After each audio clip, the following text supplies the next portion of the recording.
नमस्कार शेतकरी बंधू आणि भगिनींनो. तर आज आपल्याला आहे ना कोंबड्यांना आहे ना शेवग्याचा पाला आहे ना आपल्याला पिठामधून द्यायचा आहे. तर तो का द्यायचा आहे त्याचं मी महत्त्व सांगणार आहे. कारण की आपण बायपास तर कॅल्शियम आपण कोंबड्यांना देतोच आहे, पण काही वेळेला काय होतं, जर आपल्याकडे जर काही औषधं मेडिसिन जर उपलब्ध जर नसतील तर आपण हा शेवग्याचा पाला आहे ना आपल्या तर शेतामध्ये असतोच आहे. तर शेवग्याचा पाला आहे ना काय करायचं, आणायचा आणि तो आहे ना असा जर टाकला तर आपल्या कोंबड्या व्यवस्थित खात नाही, म्हणून आपल्याला आहे ना तो पिठामधून द्यायचा. का तर ह्याच्यामध्ये भरपूर प्रमाणात आहे ना कॅल्शियम असतं, विटामिन असतं. तर ते मी आज देणार आहे. तर बघा मी कसं देते ते. आणि काय होतं ह्याच्याने, काय होतं आपल्या कोंबड्यांची ना ग्रोथ पण चांगली होती, अंडी उत्पादन पण चांगलं होतं, आणि मेन म्हणजे काय होतं आपली जी छोटी पिल्लं असतात ना त्यांची हाडं पण मजबूत होतात आणि त्यांची पण वाढ चांगल्या प्रमाणात होती. म्हणून ह्याच्यात भरपूर प्रमाणात कॅल्शियम असल्यामुळं आपण असा जर पाला टाकला तर ते खात नाहीत व्यवस्थित. त्यामुळं आपण पिठातून त्यांना द्यायचं आहे. आणि आता हे काळं मीठ मी घेतलेलं आहे. हे काळं मीठ का घेतलंय तर ह्या काळ्या मिठामध्ये त्यांचं ब्लड जे सर्क्युलेशन आहे ना ते अगदी व्यवस्थित होतं लहान पिल्लांचं. त्यामुळे हे काळं मीठ पण मी त्याच्यात वापरणार आहे. तर त्याच्यात थोडंसं एक खडा मीठ असल्यामुळे आहे ना त्याच्यात मी थोडं पाणी टाकणार आहे. पहिलं ते विरघळून घेणार आहे आणि ह्याच्याने चव पण येते आणि कोंबड्या आवडीने पण खात्यात.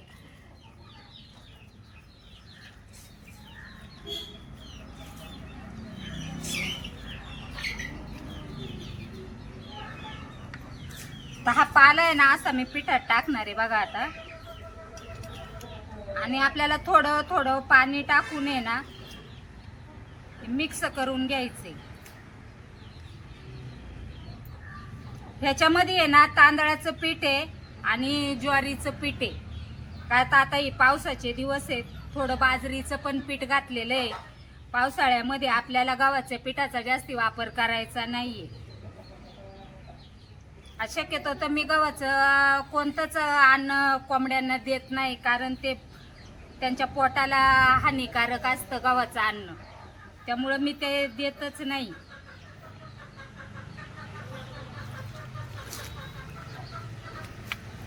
तर आपल्याला असं थोडं थोडं पाणी टाकून आहे ना आता हे मीठ पण टाकणार आहे. असं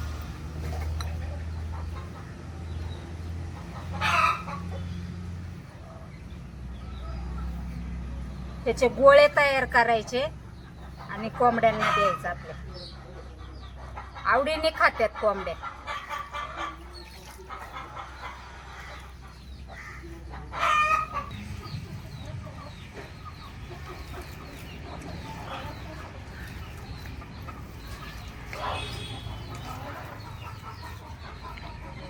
तुम्ही शेवग्याच्या पाल्याचा जर आपण घरात सुद्धा आहे ना जर असं तिखट मीठ वगैरे टाकून जर पराठे जरी केले तर किती आपण आवडीने खातो चटणी सोबत.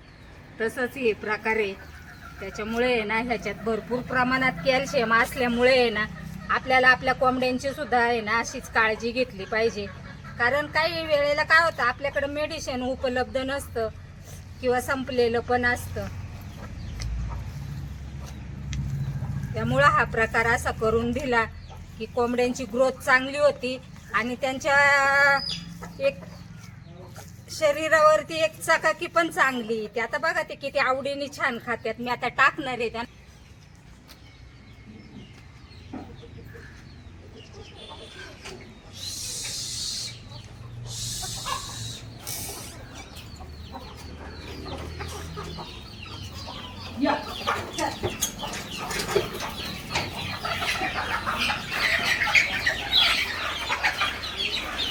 खाली स्वच्छ झाडू मारून घेतलेलं आहे म्हणून खाली टाकणार आहे.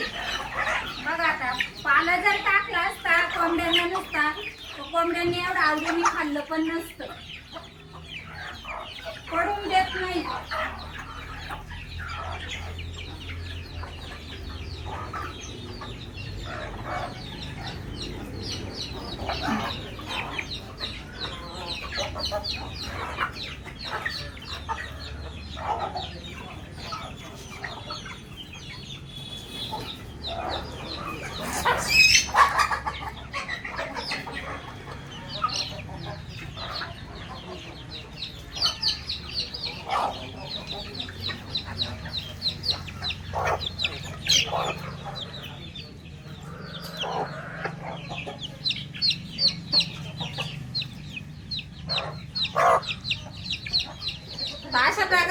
कोंबड्यांची आपल्याला काळजी घेतली पाहिजे.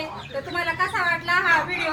जर व्हिडिओ आवडला असेल तर जास्तीत जास्त शेअर करा. का तर ही जी आज मी दिलेली जी पिठामधून जे कॅल्शियम त्यांना दिले, आपल्या घरगुती कॅल्शियम म्हणून म्हणायचं, पण लहान पिल्लांसाठी तर रामबाण उपाय आहे. तर तुम्ही पण करून पहा आणि जास्तीत जास्त व्हिडिओ शेअर करा. व्हिडिओ जर आवडला असेल तर व्हिडिओला जास्तीत जास्त लाईक करा, सबस्क्राईब तर नक्की करा. धन्यवाद.